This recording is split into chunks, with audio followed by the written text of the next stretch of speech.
In the tumultuous history of Manipur, part of the violence is a direct result of the British colonial-era policy of making Hills tribes a strategic buffer between India and Burma. When Kuki-Zo, who have their roots in Chin, state of western Myanmar, first arrived in Manipur during the 1830s and 40s. The Meitei Rajah of Manipur, Nur Nara Singh, decide where they should settle. Let the British decide where they should settle. Colonel William McCulloch, the British political agents at the time, placed them in the hills as a first line in defense against Burmese government. We know this because he documented it in a note to the British Governor-General. I put the Kukis in the hills all around the valley, where their presence would be useful on exposed frontiers. So successful was the policy that the Bengal government did the same. A large colony of Kukis in the neighborhood of Lanting to act as a barrier for North Kachar. But after Upper Burma was annexed by the British, military aid to Manipur was reduced substantially, with the Rajah no longer considered strategically important. The Brits now treated him with scant respect. So, the Meitei rebelled and killed the British political agent, the Chief Commissioner of Assam, and several other officers, leading to the 28-day 1891 Anglo-Manipur War, which quickly ended the Meitei rebellion. Later, the British Parliament heatedly debated what to do with Kuki-Zo tribes.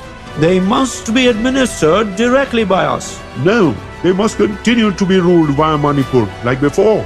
A middle ground was found for hill tribes to be supervised by the British, through the buffer strategy was still kept in play. Thus, the division between peoples of the hill, peoples of the plains, was another divide and rule policy of the British that troubles us to this day. When India got independence, it only removed the royal family from the equation. But the division continued as part of its security approach to border areas, much like the logic that India then used on the China frontier, letting the border areas remain untouched and unconnected, believing that even if the Chinese to roll in, they couldn't get any further, as there were no road or bridge and the terrain acted like a natural defense. Thus, the autonomy of the hill areas in Manipur were reinforced through Article 371C, like Kashmir, now replaced Article 370, while full statehood was granted to Manipur in 1972. Hills tribes were only given representation in the cabinet, without development and jobs. The youth looked to illegal but profitable struggling of drugs and weapons, supporting the many insurgency groups fighting both the India government and Burma junta and each other. India eventually brought insurgency under control through military operations followed up by peace agreements, as stability returned to the region. Delhi withdrew the much-dreaded AFSPA in the northeast, and in 19 police jurisdictions of Manipur, democracy began taking root, attracting the newer generation of Kuki-Zo to gravitate to the Imphal Valley to take jobs. However, things changed abruptly on the last day of January 2021, when Aung Suu Kyi democratically elected government was overthrown in Myanmar. Refugees and Sunam resistance group flowed into Manipur from across its porous borders, leading to a huge rise in poppy cultivation. 1,000 acres in the hills are devoted to this endeavor, according to Manipur CM, ignoring Thai's own kingship they had with Hills tribes. The majority-obsessed BJP government then declared fleeing Kuki-Zo tribes illegal immigrants, insisted on NRC to determine foreigners on the Kuki-Zo-dominated hill district, reserved as forests large swathes of Kuki-Zo lands, leaving the nomadic tribes' tradition areas as out of bounds and severely disrupting their livelihoods. Then, the Meitei dominated 39 of 60 Manipur Assembly. In March 2023, withdrew the suspension of Operation SOO against the two major armed Kuki and Zomi entities, leading to such a severe loss of confidence in the Biren Singh government that even BJP Kuki-Zo MLAs at Kuki Hill areas be protected under the 6th schedule. Into the cauldron, the Manipur High Court removed the last existing safeguard for the hill tribes.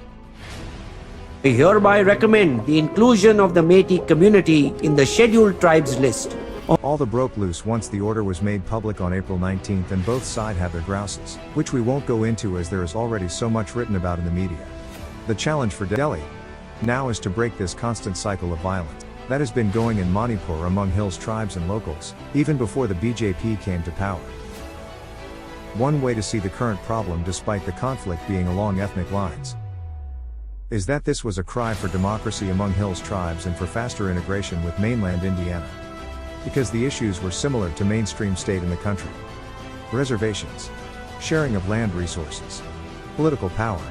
In a telling this 76th Independence Day, Kuki-Zo communities celebrated the occasion by screening Bollywood blockbuster at a makeshift open-air theater in Rankai Lumkachurachandpur, breaking the ban on Hindi movies clamped by Meitei outfits 23 years ago to stall the tribe's process of Indianization. Therefore, time has come that hill tribes cannot be treated as a buffer any longer. Special efforts are already being made to bring development to the hill areas with #East-West Interconnect. Article 371C must be done away with there too. However, land right for Kuki-Zo still need to be protected, due to the huge financial inequality between the two communities. The border between the northeast and Myanmar and Bangladesh must be fenced and patrolled, to keep Myanmar problems from becoming our problems. The Kuki-Zo also have a significant presence in, and the government must make sure that the fires of Manipur should not spread elsewhere as they already had to an extent in Mizoram.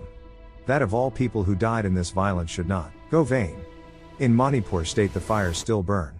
Hill tribes and local, a process in churn for both their home part of their genome live and let live is the lesson we learn.